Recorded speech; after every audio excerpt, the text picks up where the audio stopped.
గొంతు నొప్పి గురించి మామూలుగా అయితే పెద్దగా కంగారు పడక్కర్లేదు. కానీ పిల్లల్లో గొంతు నొప్పి ఎంతకీ తగ్గకుండా వేధిస్తూ ఉంటే, గొంతు నొప్పికి జ్వరం, కీళ్ల నొప్పులు కూడా తోడైతే ఆ లక్షణాల్ని ఏ మాత్రం అశ్రద్ధ చేయకూడదు.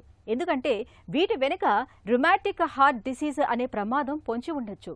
జ్వరంతో పాటు వచ్చే గొంతు నొప్పి, కీళ్ల బాధల మూలంగా పిల్లల్లో గుండె జబ్బు మొదలయ్యే అవకాశం ఉంటుందని చెబుతారు డాక్టర్లు.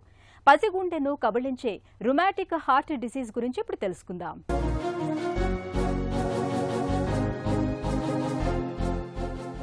పిల్లలకు తరచూ ఒళ్ళు వెచ్చబడటం, జ్వరం రావటం సాధారణమే కావచ్చు. కానీ కొన్ని జ్వరాల విషయంలో మాత్రం అప్రమత్తంగా ఉండాలి. ఎందుకంటే కొన్ని రకాల జ్వరాలు పిల్లలకు గుండె జబ్బుల్ని సైతం తెచ్చిపెడతాయి. రుమాటిక్ ఫీవర్ అలాంటిదే. రుమాటిక్ జ్వరం వచ్చినప్పుడు పిల్లలకు తీవ్రమైన జ్వరంతో పాటు జలుబు, దగ్గు, గొంతు నొప్పి, కీళ్ల నొప్పులు కూడా బాధిస్తూ ఉంటాయి. మామూలు జ్వరమే కదా తగ్గిపోతుందిలే అని అశ్రద్ధ చేస్తూ పోతే రుమాటిక్ ఫీవర్ మూలంగా గుండెలోని కీలకమైన కవటాలు దెబ్బతినిపోయే ప్రమాదం ఉంటుందని చెబుతారు డాక్టర్లు. రుమాటిక్ హార్ట్ డిసీజ్ చిన్నపిల్లలు కూడా వస్తుంది. ఇదేంటంటే మనకు చిన్నపిల్లల్లో హార్ట్ సమస్యలు చూస్తే ఒకటేమో కంజెనిటల్ హార్ట్ ప్రాబ్లం అంటాము. ఆ కంజెనిటల్ హార్ట్ ప్రాబ్లం అంటే ఏంటంటే చిన్నపిల్లల పుట్టుకతోనే వచ్చిన ప్రాబ్లమ్స్. దాన్ని హోల్స్ ఉండటం, ఏఎస్టీ, విఎస్టీ ఇట్లాంటివన్నిటిని కలిపి కంజెనిటల్ హార్ట్ డిసీజ్ అంటే పుట్టుకతో వచ్చిన ప్రాబ్లమ్స్ అని కంజెనిటల్ హార్ట్ డిసీజ్ అంటాము.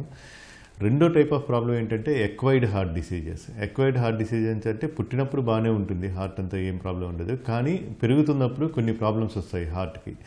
దాంట్లో ఒక టైప్ ఆఫ్ ఎక్వైర్డ్ హార్ట్ ప్రాబ్లమే రుమాటిక్ హార్ట్ డిసీజ్ అన్నట్టు.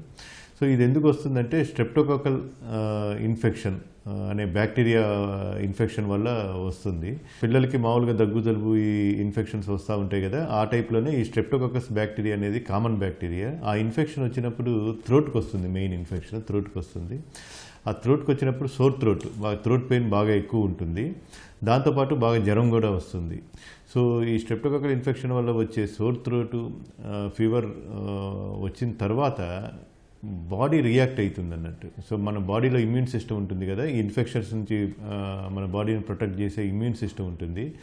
ఆ ఇమ్యూన్ సిస్టమ్ ఏంటంటే ఆ బ్యాక్టీరియాని చంపేయడానికి యాంటీబాడీస్ని ప్రొడ్యూస్ చేస్తుంది అన్నట్టు. సో ఈ యాంటీబాడీస్ వెళ్ళి ఆ బ్యాక్టీరియాని న్యూట్రలైజ్ చేస్తుంది అన్నట్టు. కానీ కొంతమంది పిల్లల్లో ఈ యాంటీబాడీస్ బ్యాక్టీరియా మీద కాకుండా హార్ట్ మీద కూడా ఎఫెక్ట్ అవుతుంది అన్నట్టు. హార్ట్ మీద ఎఫెక్ట్ అయ్యి హార్ట్ని డ్యామేజ్ చేస్తుంది. కొన్నిసార్లు బ్రెయిన్ మీద ఎఫెక్ట్ అయ్యి బ్రెయిన్ని డ్యామేజ్ చేస్తే దానివల్ల కొరియా అనేది వస్తుంది.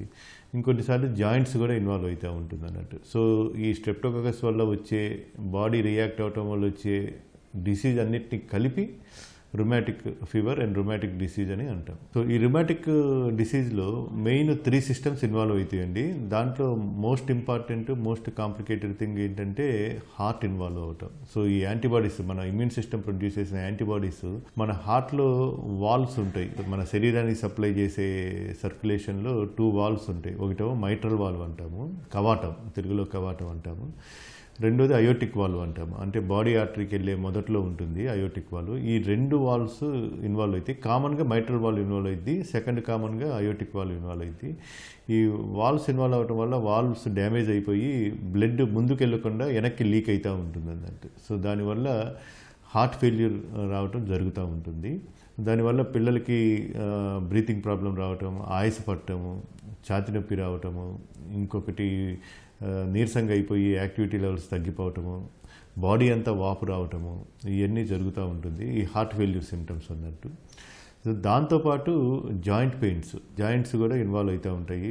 ఇంకా మూడో సిస్టమ్ బ్రెయిన్ కూడా ఇన్వాల్వ్ అవుతుందండి. కొంతమంది పిల్లల్లో అబ్నార్మల్ మూమెంట్స్ వస్తూ ఉంటాయి. సో ఈ 3 సిస్టమ్స్ కామన్గా ఇన్వాల్వ్ అవుతాయి. కొంతమంది పిల్లల్లో స్కిన్ ర్యాష్ కూడా వస్తూ ఉంటుంది. స్ట్రెప్టోకాకస్ బ్యాక్టీరియా పిల్లల్లో రుమాటిక్ ఫీవర్కు కారణమయ్యే బ్యాక్టీరియా ఇదే. జ్వరంతో పాటు ముందుగా గొంతు నొప్పిని తెచ్చిపెడుతుంది. ఆ తర్వాత శరీరంలోని కణజాలంపై స్ట్రెప్టోకాకస్ బ్యాక్టీరియా దాడి చేయటం మొదలు పెడుతుంది. కీలకమైన గుండె కండరాలు, కీళ్లల్లో వాపును ప్రేరేపిస్తుంది. గుండె కండరాల్లో వాపు మూలంగా గుండె కవాటాలు సరిగా తెరుచుకోవు. దీంతో ఎక్కువ కవాటాలు ఎక్కువ ఒత్తిడితో రక్తాన్ని సరఫరా చేయాల్సి వస్తుంది. ఫలితంగా కవాటాల పనితీరు క్రమంగా మందగించిపోతూ చివరికి పూర్తిగా పాడైపోతాయి. రుమాటిక్ హార్ట్ డిసీజ్ మామూలుగా క్లినికల్ ఎగ్జామినేషన్ అయిపోయిన తర్వాత మోస్ట్ ఇంపార్టెంట్ టెస్ట్ ఏంటంటే ఎకోకార్డియోగ్రామ్ అండి. సో దాని హార్ట్ని స్కాన్ చేస్తాము. దాంట్లో మనకు హార్ట్ కవాటం ఎలా ఉంది, హార్ట్ ఫంక్షన్ ఎలా ఉంది అనే ఇన్ఫర్మేషన్ వస్తుంది. దాంతోపాటు ఈసీజీ, చెస్ట్ ఎక్స్రే అండ్ కొన్ని బ్లడ్ టెస్టులు చేస్తాము. సో హార్ట్ ఎకోకార్డియోగ్రామ్ వల్ల హార్ట్ స్ట్రక్చర్లో ప్రాబ్లము, మైట్రల్ వాల్వ్ ఎంత సివియర్గా ఇన్వాల్వ్ అయింది, అయోటిక్ వాల్వ్ ఎంత సివియర్గా ఇన్వాల్వ్ అయింది, హార్ట్ ఫెయిల్యూర్ ఎట్లా ఉంది అనేది మనకు తెలుస్తుంది. బ్లడ్ టెస్ట్ మెయిన్ ఇంపార్టెంట్ ఏంటంటే ఏఎస్ఓ టైటర్ అని అంటాము. సో దానివల్ల అసలు స్ట్రెప్టోకాకస్ ఇన్ఫెక్షన్ వచ్చిందా లేదా, ఈ ప్రాబ్లం స్ట్రెప్టోకాకస్ వల్ల వచ్చిందా లేదా అనేది తెలుస్తూ ఉంటుంది. కొన్నిసార్లు కొంతమందికి ఇనీషియల్గా మనం కానీ పికప్ చేయగలిగితే థ్రోట్ నుంచి ఒక స్వాబ్ తీసి దాన్ని కల్చర్కి పంపిస్తాము. దాంట్లో బ్యాక్టీరియా ఉందా లేదా అనేది తెలుస్తూ ఉంటుంది. రుమాటిక్ జ్వరం అనేది ఉన్నట్టుండి వచ్చి పడదు. స్ట్రెప్టోకాకస్ బ్యాక్టీరియా సోకిన 1 వారం నుంచి 5 వారాల లోపు వ్యాధి లక్షణాలు కనిపించటం మొదలవుతుంది. పిల్లలకు తరచూ జ్వరంతో పాటు గొంతు నొప్పి కూడా బాధిస్తున్నప్పుడు డాక్టర్ సలహాతో వెంటనే యాంటీబయాటిక్ మందుల్ని మొదలు పెడితే రుమాటిక్ జ్వరానికి ఆదిలోనే అడ్డుకట్ట వేయొచ్చు. చికిత్స ఇప్పించకుండా అశ్రద్ధ చేసినప్పుడు అది క్రమంగా గుండె జబ్బుకు దారితీస్తుంది. చివరకు గుండె కవాటాలు దెబ్బతినిపోయి సర్జరీ చేసినా కూడా ఫలితం లేని పరిస్థితులు ఏర్పడుతూ ఉంటాయి. సో ఒకసారి రుమాటిక్ హార్ట్ డిసీజ్ మనం కన్ఫర్మ్ చేసిన తర్వాత దీని ట్రీట్మెంట్ 3 భాగాలు ఉంటుందండి. ఒకటి మోస్ట్ ఇంపార్టెంట్ ఏంటంటే ఆ స్ట్రెప్టోకాకస్ ఇన్ఫెక్షన్ని కంట్రోల్ చేయటం. దానికి మనం యాంటీబయాటిక్స్ ఇస్తూ ఉంటాము. అది ఎంత తొందరగా స్టార్ట్ చేస్తే మనం ఆ సివియారిటీని అంత తగ్గించవచ్చు.